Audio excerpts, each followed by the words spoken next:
마태복음 18장 15절에서 17절입니다. 내 형제가 죄를 범하거든 가서 너와 그 사람과만 상대하여 공고하라. 만일 들으면 내가 내 형제를 얻은 것이요.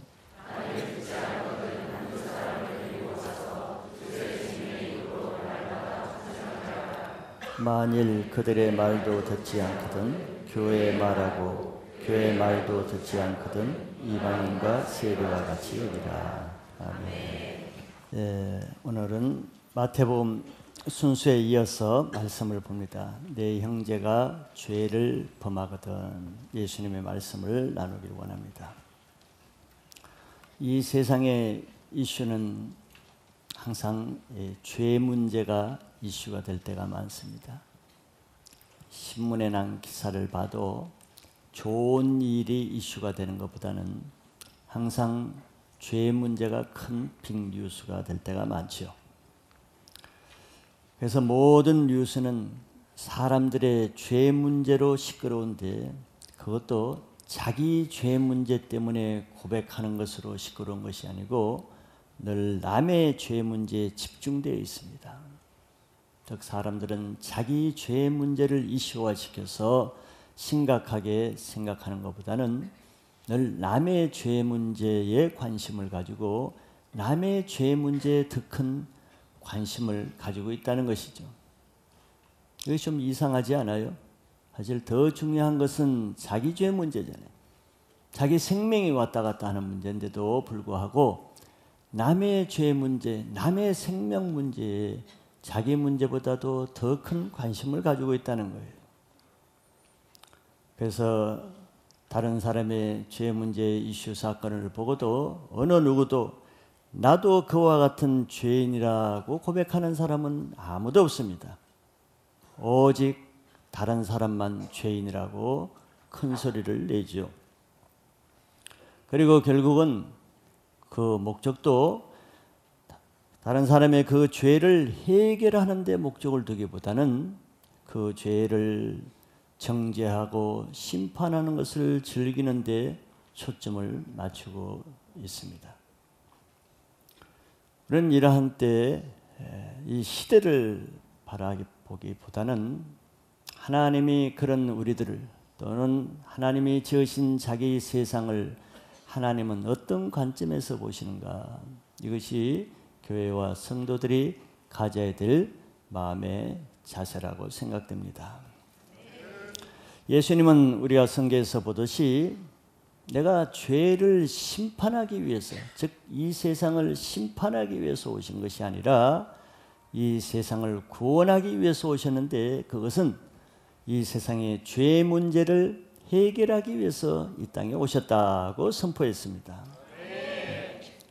그래서 결국은 예수님이 십자가에 돌아가신 유일한 이유도 우리 죄를 용서해 주시기 위해서 돌아가신 것이죠. 그러므로 누구든지 또 어떤 죄라도 이 예수님 앞에 나와서 주님의 죄사함의 용서를 믿으면은 모든 죄를 용서받을 수 있다는 것도 믿으셔야 됩니다.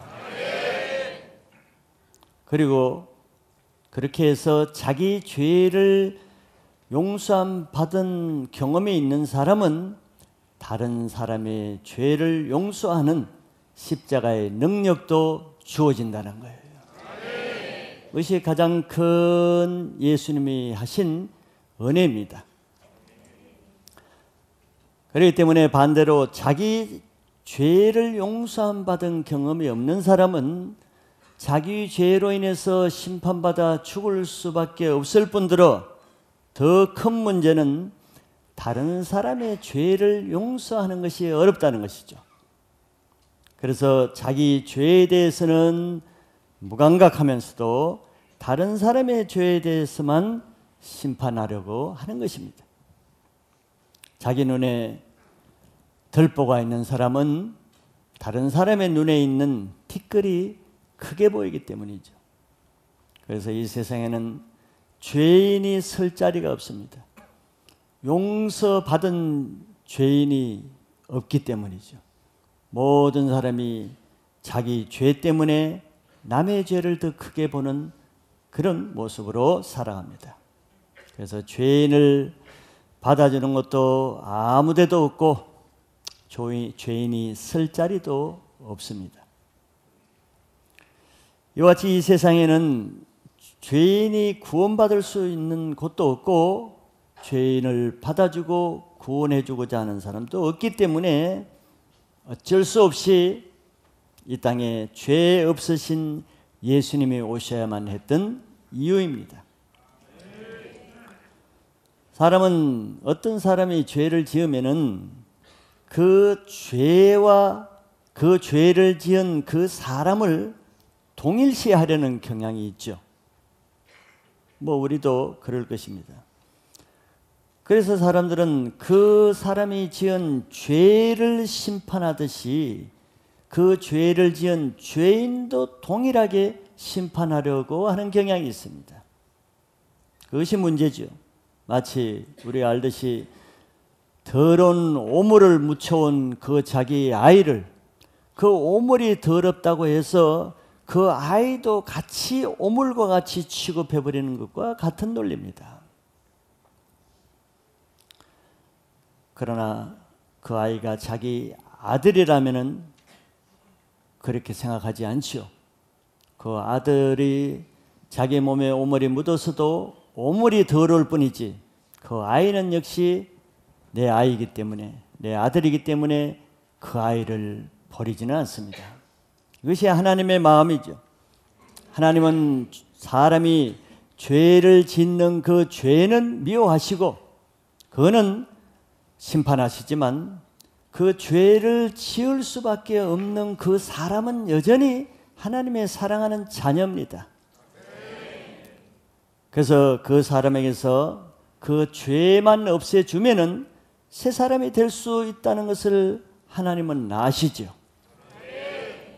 그래서 예수님은 죄인을 위해서 기꺼이 자기 목숨까지 내어주시기까지 하는 이유가 그 한 죄인도 자기 사랑하는 자녀이기 때문에 그럴 수가 있었던 것입니다. 이로 인해서 실제적으로 아무도 받아주지 않고 아무도 자기 죄를 용납해 주지 않는 세리, 레위, 마태를 예수님은 그를 불러서 12 제자 중에 하나로 삼기까지 하셨죠.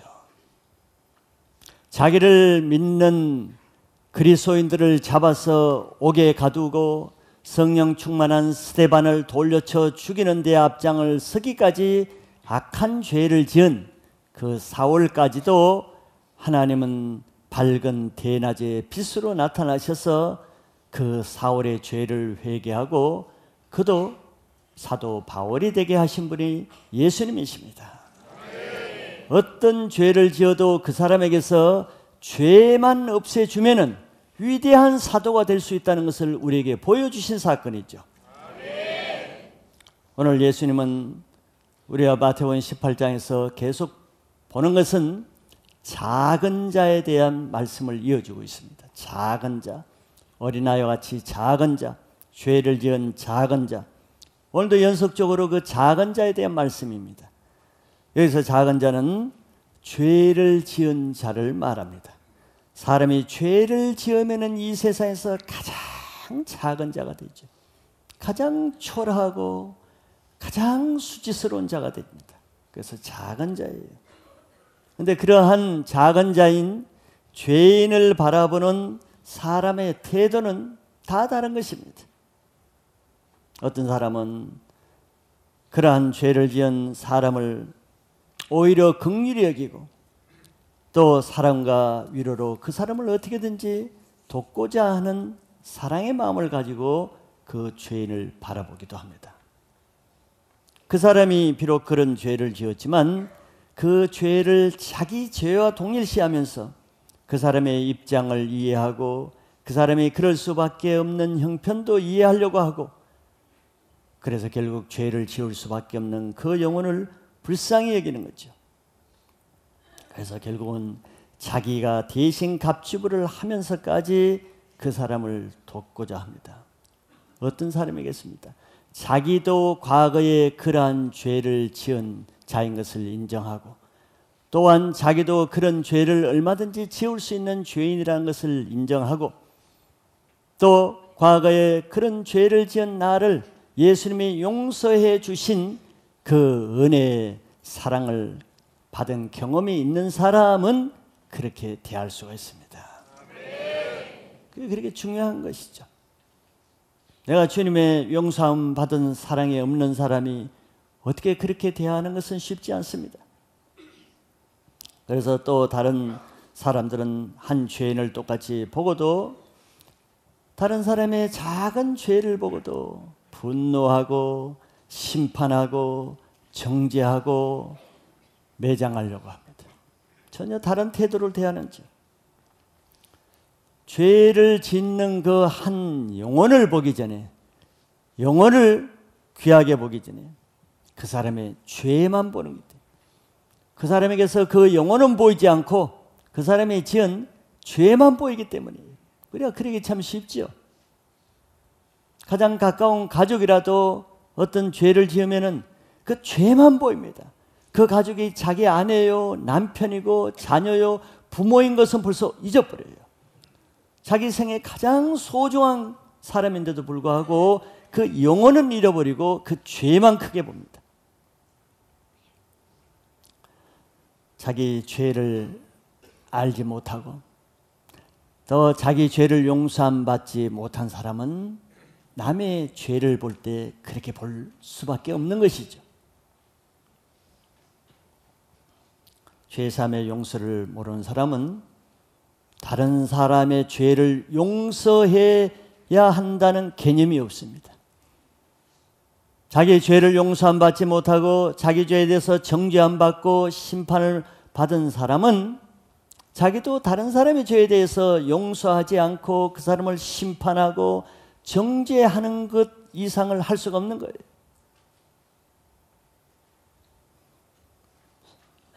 가정에서 자라나는 과정에서 예를 들면 자기 부모로부터 늘 작은 잘못에 대해서도 정죄받고 징벌을 받고 심판을 받고 대가를 받고 대신 어떤 용서나 사랑으로 포용을 하고 받아주는 용납을 경험하지 못한 자녀는 자기가 자라나거나 결혼을 해서도 자기 자녀에게 똑같이 그렇게 돼야겠죠.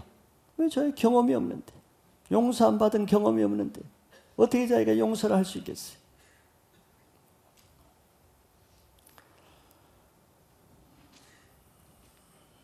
이런 세상이 되면은, 즉 가장 끔찍한 세상의 모습은 죄에 대해서 용서가 없는 세상이 가장 잔인하고 끔찍하고 살벌한 세상이 됩니다. 왜?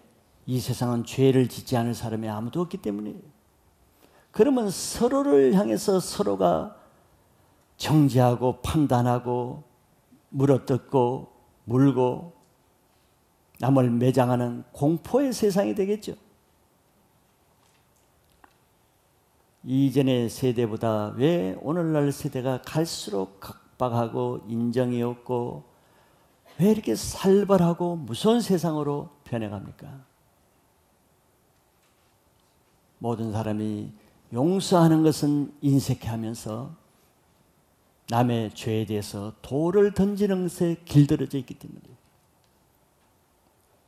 예수님은 현장에서 가나마다 잡혀온 여인이 예수님 앞에 서서 내 동댕이 쳐져서 어린애로부터 어른에 이르기까지 바리새인들이 돌을 들고 치려고 할 때 예수님이 하신 말씀을 우리는 기억하죠. 그래, 그 여인은 모세의 법에 의하면 돌로 쳐서 죽이는 것이 마땅해요. 근데 문제는 누가 돌을 던져서 칠 것인가 문제죠. 예수님은 죄 없는 자가 먼저 돌로 치라 그랬어요.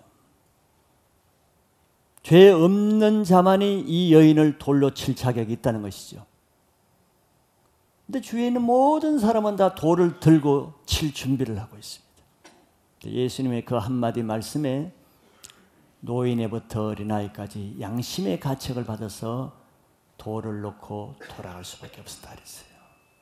그리고 예수님도 정죄하지 않았습니다.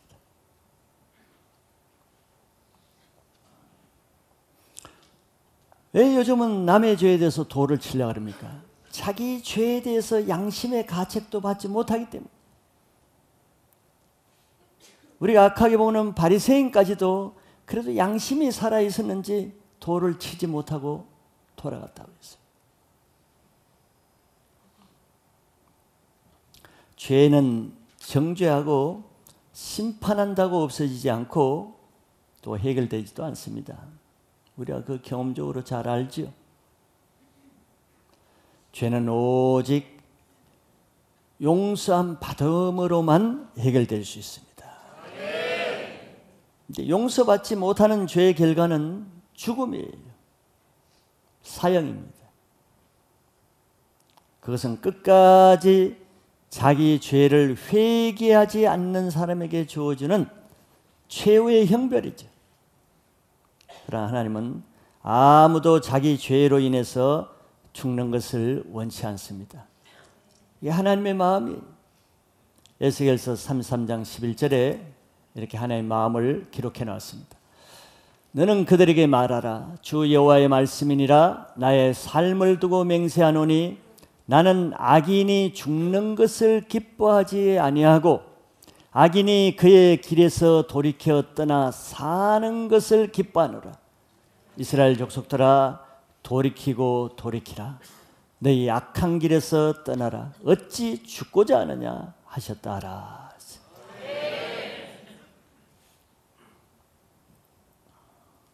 하나님은 죄인이라 할지라도 그가 죽는 것을 원치 않고 회개함으로 살기를 바라는 것이 하나님의 마음입니다.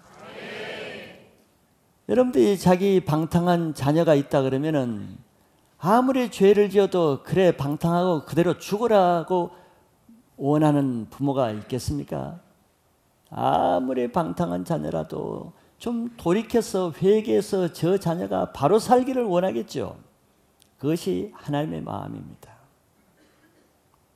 왜냐하면 하나님은 죄가 밉지 그 죄를 지을 수밖에 없는 그 사람은 여전히 사랑하시는 것이 하나님의 마음이에요. 사탄은 우리로 하여금 죄를 짓게 해서 우리 영혼을 죽이려는 것이 목적입니다. 그러므로 남의 죄를 정죄하고 심판하고 그 사람이 그 죄 때문에 망하는 것을 원하는 것은 하나님으로부터 나온 마음은 아니죠. 죄인을 용서하지 못하고 정죄하는 것은 사단이 주는 것입니다. 서론이 길었지만 오늘 말씀을 보고자 할 때 이런 내용을 말하기 때문입니다. 예수님은 자기에게 죄를 지은 한 사람의 죄 문제를 어떻게 다뤄야 되는가 하는 말씀이 오늘 내용입니다. 그걸 제자들에게 가르쳐 주죠. 예수님은 죄인을 대하시는 주님의 마음을 제자들에게 잘 설명해 주십니다. 즉 아무리 큰 죄를 지어도 그 죄인을 어떻게 대해야 되는가 하는 것을 몇 단계로 설명을 해 주시죠. 그것은 목적은 하나입니다. 한 죄인을 구원하는 것이 목적이에요. 우리가 앞 9절에서도 한 마리 보다 길을 잃어버린 한 영혼이 돌아오는 것이 하늘에 더 기쁘다는 것을 하나님의 마음을 보았듯이 그래도 동일한 것입니다. 그렇기 때문에 나에게 죄를 짓는 사람을 내가 어떻게 대해야 되는가? 나에게 범죄한 그 한 영혼을 어떤 관점에서 보아야 되는가? 이런 문제지요. 그건 답은 하나입니다. 나에게 못된 짓을 했을지라도 내 편에서는 예수님의 마음으로 그 영혼이 회개하여 살아서 다시 구원받는 것에 초점을 맞춰야 되는 거죠. 이 세상의 모든 사람은 다 죄인입니다. 자기 죄 앞에 자유로울 수 있는 사람은 아무도 없을 거예요. 하나님 앞에 정직한 양심을 가진 사람이라면은 아무도 남의 죄에 대해서 도를 들 수 있는 사람이 없다는 거예요. 단지 남 앞에 드러난 죄가 있고 숨겨진 죄가 있을 뿐이지 누구나 다 죄인이라는 것입니다. 그래서 교회 안에 있어도 셀에서, 팀에서, 부서에서 서로가 서로에게 상처 주는 일도 있고 더 서로가 서로에 하지 못할 죄를 범할 적도 있고 그 이상한 일이 아닙니다. 우리가 예수를 믿는다고 모든 것이 다 완전해지지 않습니다. 성화는 죽을 때까지 이루어져도 예수 그리스도의 형상을 다 담기는 어려운 거예요. 우리는 영어로는 깨끗하게 죄사함을 받아도 아직 혼적인 구원이 완전하지 않기 때문에 생각으로 또 마음으로 육체로 죄를 지을 수 있습니다. 그래서 우리는 죽을 때까지 예수 그리스도의 십자가를 의지하지 않으면 안 되는 것이에요.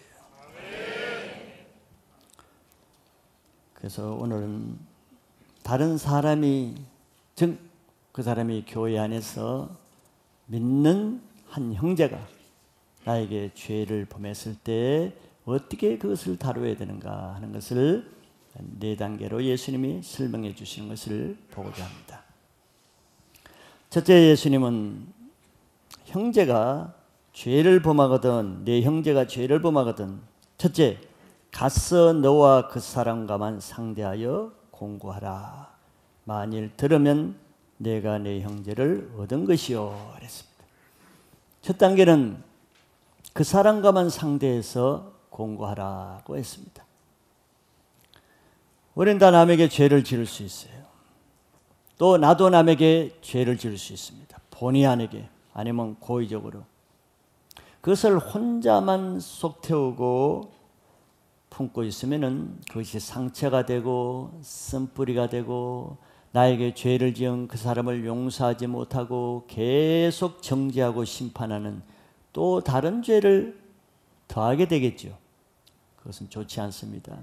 그 상대가 죄를 지은 것 때문에 내가 또 배로 죄를 짓게 되는 그런 어리석은 행동을 하게 된다는 것입니다. 그래서 먼저 나에게 죄를 지은 사람이 있으면은 그 죄를 범한 그 사람과만 1대1로 만나서 그 문제를 먼저 해결하라는 거예요.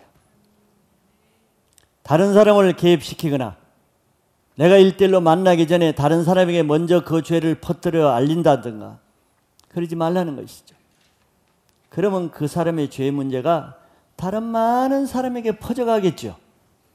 나와 그 사람과의 문제가 다른 사람이 개입되게 되겠죠. 그럼 바늘 같은 작은 죄 문제가 건너 황소같이 되는 거예요. 그건 누가 원하겠습니까? 그런 거를. 나와 그 사람과의 개인적인 문제가 다른 많은 사람을 끌어들여서 함께 그 죄 문제에 연루되게 만드는데 그걸 누가 원하겠어요? 우리는 지혜가 필요한 겁니다. 그래서 예수님 먼저 당사자하고만 만나서 그 사람을 공고하라고 했습니다. 성경에 공고한다는 말의 뜻은 그 사람의 죄를 드러내서 회개하도록 도우라는 것입니다. 그 사람과 만날 때 만나는 목적이 동기가 중요합니다. 그 사람과 따져서 그 사람의 그냥 죄를 다 드러내서 정죄하고 심판하고 시시비비를 가려서 그 사람을 혹시 보복하고 그런 동기 아니라는 거예요. 그 동기는 오직 나에게 죄를 지은 그 죄인이라도 그 죄를 그대로 가지고 있으면 그 사람이 그 죄 때문에 죽게 되겠죠. 심판받게 되겠죠. 그래서 그 사람의 그 죄를 회개해서 그 사람이 나로 인해서 나에게 죄 지은 그것으로 인해서 그 사람의 영혼이 심판받는 것보다 자기 죄를 깨닫고 회개해서 다시 구원받도록 도와주는 것이 첫째 목적이 되어야 된다는 것입니다. 이를 위해서는 지혜가 필요하죠. 방법이 중요합니다. 이런 지혜를 위해서는 물론 그런 죄 문제를 영적 리더와 상의할 수도 있고 도움을 받을 수도 있겠죠. 그 지혜를 얻기 위해서만. 그래서 우리는 그 사람을 만나고자 할 때 먼저 예수님의 마음을 품어야 됩니다. 예수님이라면 저 사람을 어떻게 대할까? 예수님이라면 저 사람에게 어떤 말을 할까? 예수님의 사랑의 마음을 가지고 만나야 됩니다. 그래야 사단이 개입하지 못하게 되겠죠. 그래서 그 사람이 그 죄를 인정할 수 있도록, 그래서 그 죄를 회개할 수 있도록, 다시 빛 가운데 예수님께 나올 수 있도록 하는 지혜가 필요하다는 거예요.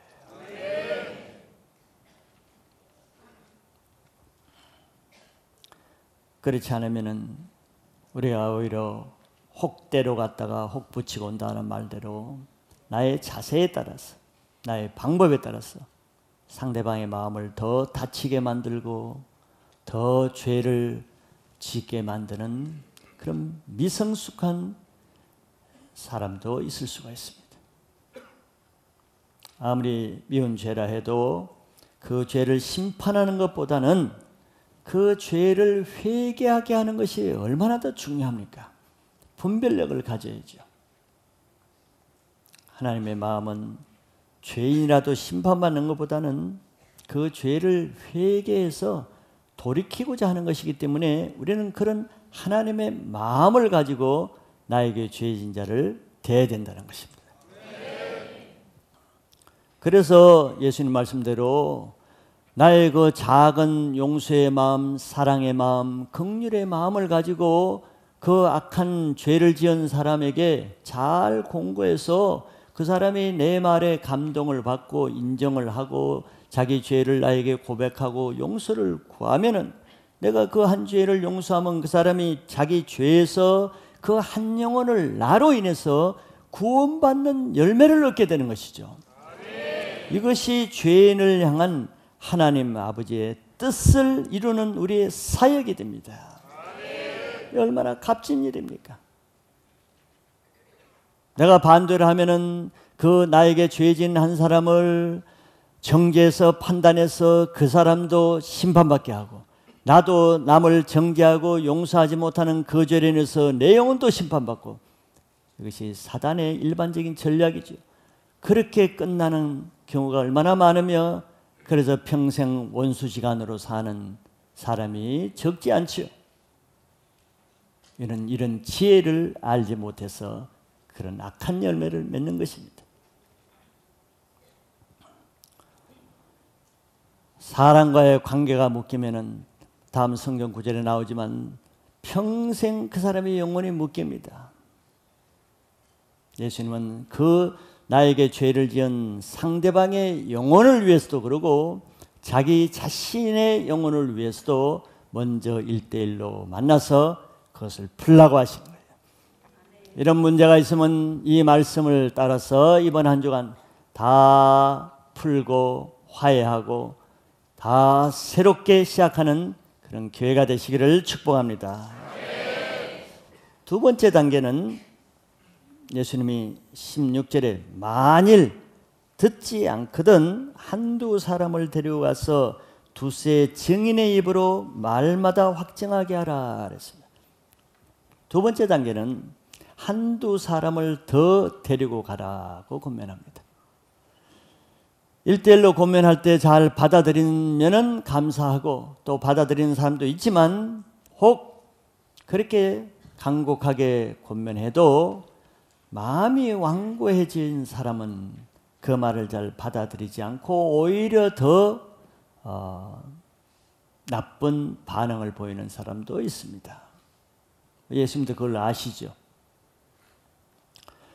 그래서 그렇게 자기 죄를 인정하지 않고 회개할 마음이 없는 사람에 대해서는 이때는 혼자서는 이미 결론이 났기 때문에 한두 사람을 더 데리고 가서 다시 한번 만나라고 합니다.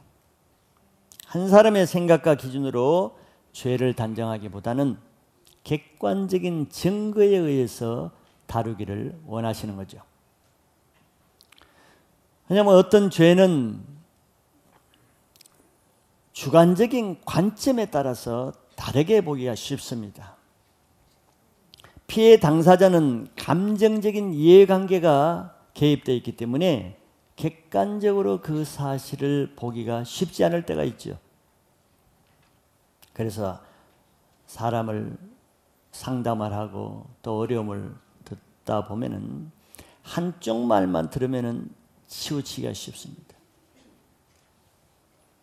양쪽 말을 다 들어봐야 객관적인 분별을 가질 수 있는 경우가 너무 많죠. 부부간에도 그 아내 말만 들으면은 남편은 아주 못된 사람이에요. 죽어야 마땅할 사람이에요. 듣는 나도 분노가 납니다. 감동을 받아요. 그 아내의 말에. 그래서 따지려고 남편을 불렀습니다. 남편 말을 보니까 그 아내는 배나 더 죽일 사람이에요. 자기 죄는 하나도 얘기하지 않고 남편 잘못한 것만 다 얘기하는 거예요. 사람은 이렇게 믿을 수가 없어요. 자기중심적이라는 거예요. 자기 잘못한 거는 하나도 생각하지 못하고 남 잘못한 것만 크게 보니까 부부 사이가 어려워질 수밖에 없겠죠. 똑같습니다. 사람이 이렇게 자기중심적이기 때문에 관계가 어려워지는 거예요. 그럼 자기중심적인 사람이 인간관계 좋은 사람 봤어요? 셀에서도 맨날 묶이죠. 가족 간에도 묶이죠. 자녀 부모 간에도 묶입니다. 다 자기중심적인. 그런 인간관계 좋은 사람은 보세요. 다른 사람의 입장을 많이 이해하는 사람, 다른 사람의 처지를 충분히 공감하는 사람, 다른 사람의 입장에서 들을 수 있는 사람, 이런 사람이 인간관계가 좋습니다.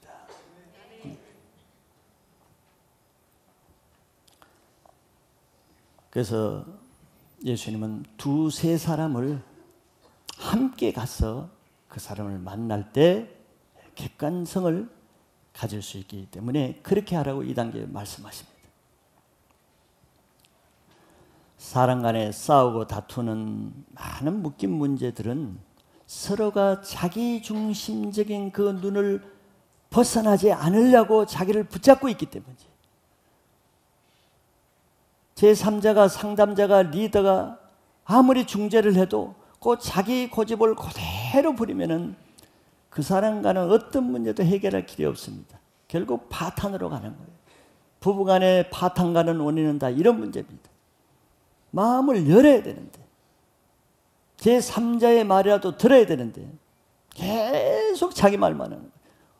오늘도 이 말하고 내일 와서 좀 새로 해도 똑같은 말을 하고 열흘 뒤에도 같은 말을. 그렇게 자기 주관이 확실한 그런 대쪽 같은 것이 아니라 헌쪽 같은 인생이에요.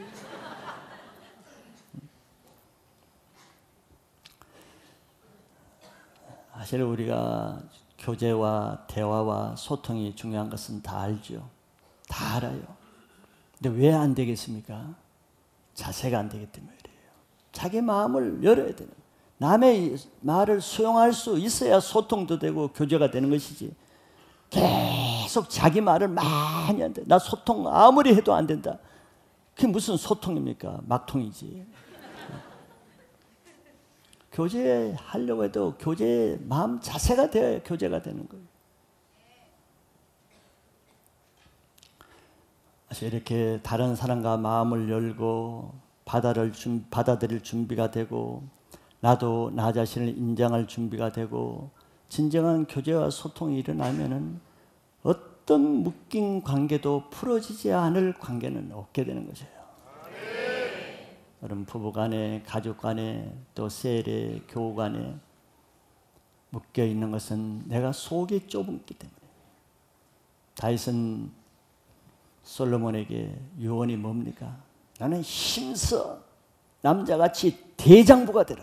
쫄장부처럼 되지 말고 대장부가 돼야 돼.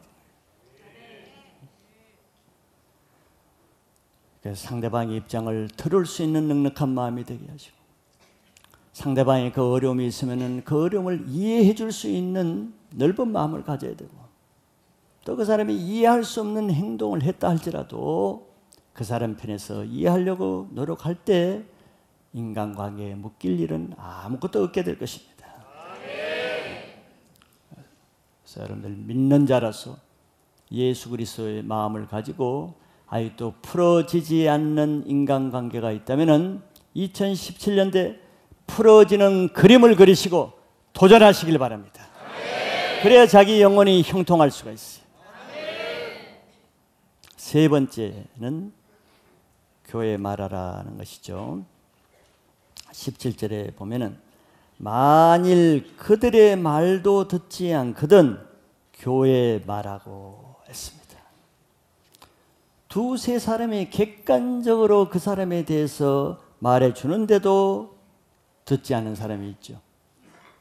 10사람이 다 똑같이 말해도 그걸 인정하지 않는 사람이 있어요. 그럴 경우에는 이제 개인 차원을 벗어났기 때문에, 사람 차원의 문제가 아니기 때문에 하나님의 교회 차원에서 다루라고 말씀하십니다. 그런 사람은 이미 마음이 강팍해서 그 죄 문제가 심각한 상태이기 때문에 그렇습니다.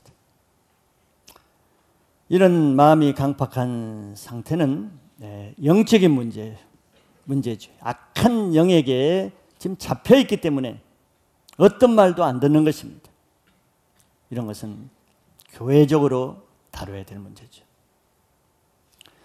왜냐하면 그렇지 않으면 이런 한 사람이 교회 누룩과 같은 나쁜 영향력을 미쳐서 많은 성도를 넘어지게 하고 교회의 질서를 깨뜨리게 하는 어려움을 초래하기 때문에 그걸 방지하기 위해서 교회 차원에서 이런 사람을 다뤄야 된다는 것입니다. 그런 사람은 몸은 교회에 있었다 할지라도 그 영은 교회 밖의 세상에 속한 자입니다. 교회를 대적하고 교회의 질서를 인정하지 않고 교회의 권위를 받아들이지 않는 모습으로 나타나는 것이죠. 그래서 그런 사람에게는 교회 차원에서 그 사람의 죄의 심각성을 알려줘야 됩니다. 일단 그것이 교회의 책임이에요. 그리고 하나님의 교회의 영적 권세로 그 사람이 끝까지 그 죄를 회개하지 않을 때 하나님으로부터 받을 심판이 얼마나 심각하고 또 그 결과가 얼마나 비참한지를 알게 해 주어야 되는 것이죠. 그것이 교회의 책임입니다.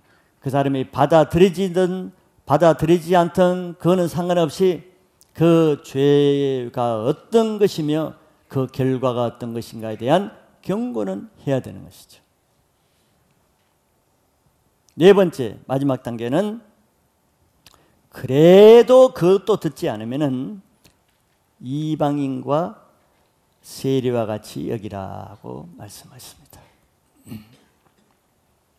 이는 하나님의 교회에 속하지 않는 자로 취급하라는 거예요.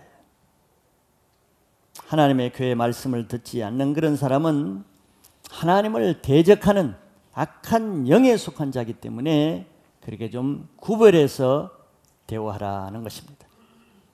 그래서 교회 공동체는 그런 사람과 교제를 하지 못하게 하고 접촉을 끊게 하고 그 사람이 회개할 때까지는 근신하게 하는 것입니다. 고린도전서 5장 11절에 이렇게 말씀합니다.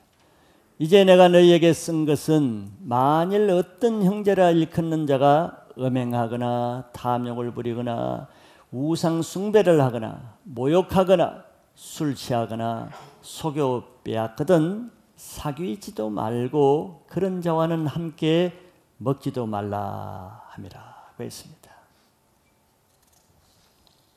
이것이 범죄한 자를 다루는 것에 대한 4단계의 예수님의 방법입니다. 이런 한 영혼을 구원하시기 위해서 예수님은 십자가의 고난을 감당하시기까지 하셨죠. 그래서 어떤 죄인을 할지라도 자기 죄를 회개하고 돌아오는 세리와 창기들은 다 받아들여도 끝까지 경고와 권면과 실상을 말해 주어도 끝까지 거부하고 듣지 아니하는 바리새인, 장로, 제사장들은 예수님도 어쩔 수 없이 이 단계에 의해서 다루실 수밖에 없었던 것을 예수님이 직접 우리에게 보여주셨습니다. 그러나 범죄한 한 영혼을 대할 때 예수님은 끝까지 사랑과 긍휼로 대했다는 것입니다. 죄인에게는 먼저는 심판이 아니라 주님의 사랑과 용서의 기회가 주어지는 것이 첫 번째입니다. 그래서 우리도 그렇게 하는 것이 첫 번째 우리의 책임이에요. 예수님이 그렇게 하셨기 때문에. 그리고 난 후에 그에 대한 반응은 우리 책임이 아니라 그 죄인 자신의 책임입니다. 악인의 죄를 보고 나팔을 불어서 알려야 될 것은 우리 책임이지만 그 나팔 소리를 듣고도 반응을 하지 않는 것은 그 사람의 책임이라고 에스겔서에 하나님 말씀하시죠. 그러나 우리 편에서는 우리 책임을 다해야 된다는 것입니다. 그것은 죄인을 회개시키는데 그들을 구원하는데 우리 편에서 할 일은 먼저 다해야 된다는 것입니다. 이것이 하나님의 뜻을 이루는 우리의 사역입니다. 오늘 말씀을 통해서 남들이 어떻게 하든지 또 죄인들이 어떻게 하든지 그와 상관없이 내 편에서 예수님이 하라고 하시는 것을 할 때 그 나머지는 주님이 일하실 것입니다. 주님이 회개하는 자를 구원하실 것이고 또 그렇지 않은 사람은 그에 합당하게 대하실 것이고 그는 우리 책임이 아닙니다. 우리 편에서는 나에게 죄를 범한 자에게 이와 같이 행하면은 하나님은 내 편에서 네가 잘했다라고 말씀해 주실 거예요. 새 첫 달에 우리는 먼저 나와 묶인 관계가 있는 모든 그런 죄를 지은 자와의 관계를 해결하고 시작할 수 있기를 바랍니다.